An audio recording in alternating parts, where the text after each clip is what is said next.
Start. Good evening. Tonight's hot topic, the rare earth element industry. Our special guest, the famous Dr. Luke Holting. He believes the U.S. needs to put more money into the rare earth element industry. Dr. Holting, thank you so much for joining us today. Thank you for having me. So you think the U.S. should put more money into the rare earth element industry. 2 questions. Let's kick it off with, isn't this super expensive?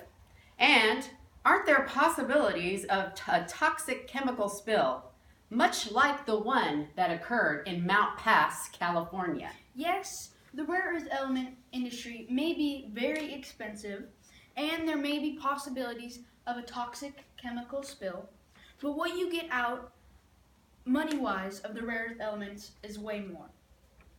Everyone wants the newest and coolest technology, which happen to have rare earth elements in them. Also, the environmentally friendly technology or the eco-friendly technology also has rare earth elements in them. So, a lot of the newest cool stuff, it's got your rare earth elements. So the money comes out of the rare earth elements is a huge factor in why the USA should put more money into this fine industry. Interesting. So you mentioned some of the uses of rare earth elements. Could you expand on this topic? Yes, the uses of rare earth elements can go anywhere from a device to permanent magnets. The use which rare earth elements are used the most is in catalysts, which takes up 65% usage. That's a lot. Catalysts are like helpers in a chemical reaction. 19% is used in metallurgy, basically the technology of metals and how they work. 9% on magnets, 6% on polishing, and the other 1% on all the other things that might be used. This is really fascinating. Could you take us back to exactly what are rare earth elements? There are 17 rare earth elements. There are the 15 lanthanides plus scandium and yttrium.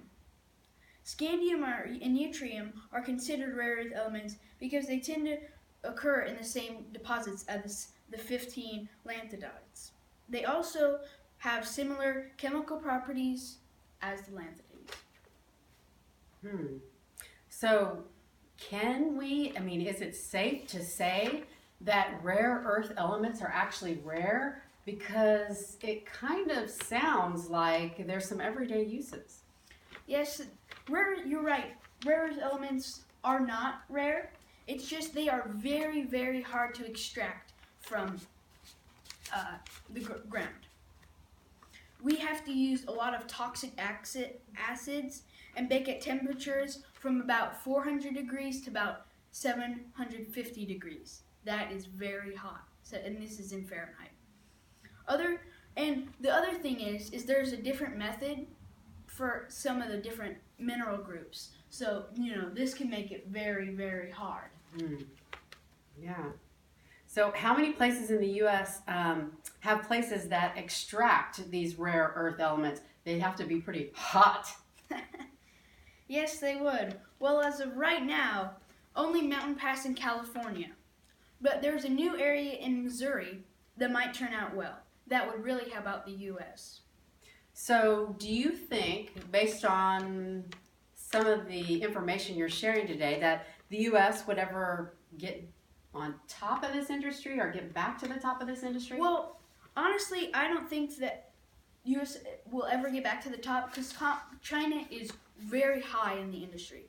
Ever since the Mountain Pass spill, which was of toxic chemicals, as you have spoke of before, USA had stopped out at that. And that was when China was like, oh man, we could really gain money from this industry.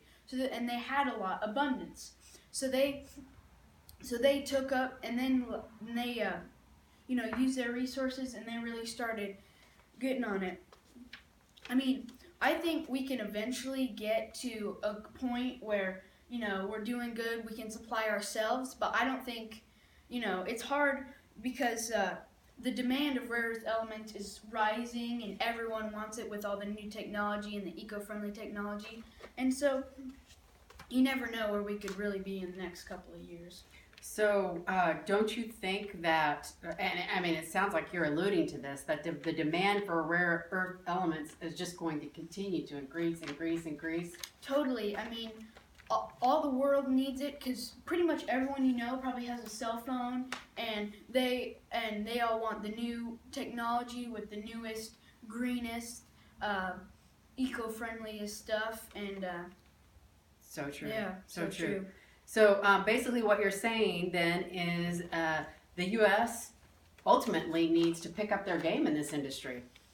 Yes, not only do they need to think about the possibilities in the future, because rare earth elements are most likely going to be the future. They've got the eco-friendliness is the biggest part because that is really what's going to help the world not be as polluted and all that stuff. And so, yeah, I mean, honestly, Well, I'd say they need to pick up their game. we appreciate your time and your insight, your expertise, and sharing with us this vital information about our future. I do hope, along with Dr. Holting, that we all consider and ensure that these informational bits and wits get to those that can make a difference. So appreciate your time this evening, folks. Thank you.